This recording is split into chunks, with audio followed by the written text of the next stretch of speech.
Good morning. This is Japanese Economic Review Channel. Yesterday, on June 10th, the Nikkei 225 plummeted by over 1,237 points to close at 64,179. Despite this sharp headline drop, the TOPIX fell more modestly by 48 points, while trading value hit a staggering 11.3 trillion yen. This indicates a highly active market, where specific sell-offs and heavyweights masked underlying resilience. We are seeing a distinct divergence between headline indices and broader market health. The volatility was triggered by two macro headwinds from the previous U.S. session. First, persistent anxiety over the May CPI release fueled inflation fears, weighing on high-valuation tech equities. Second, a liquidity squeeze occurred as investors sold tech stocks to raise cash for the highly anticipated SpaceX IPO on June 12th. While the Nasdaq fell, the Dow remained resilient, gaining 86 points on strength in consumer staples like Home Depot and Nike. The trading day followed a dramatic path. We opened lower, directly mirroring U.S. tech weakness. Selling pressure intensified mid-afternoon, with the Nikkei dropping as much as 1,683 points by 2:19 p.m. However, late-day accumulation by dip buyers softened the final blow. This intraday recovery suggests that while the initial liquidation was aggressive, there remains significant appetite for Japanese equities at these adjusted price levels.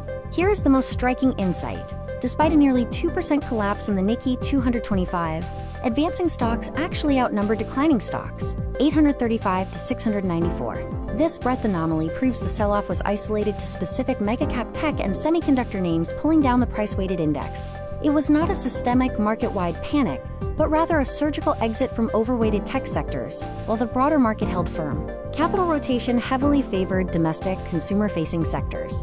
Real estate giants like Mitsui Fudosan and retailers like Fast Retailing saw significant inflows, mirroring the positive sentiment in U.S. consumer stocks. Conversely, heavyweights in the electric appliance and infocom sectors, such as Advantest and SoftBank Group, faced major outflows.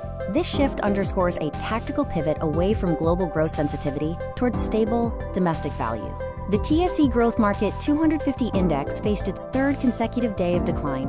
Emerging stocks are caught in a pincer movement, valuation anxiety from the main board's tech sell-off, and the looming liquidity vacuum created by the SpaceX IPO. While some stocks like buy-sell technologies defied the trend, leaders like Astroscale and ExaWizards faced heavy selling pressure as investors prioritized liquidity ahead of the major U.S. listing. Beyond the market noise, structural innovation continues. S&B Foods and Osaka Gas are accelerating AI integration for food development and IT overhauls.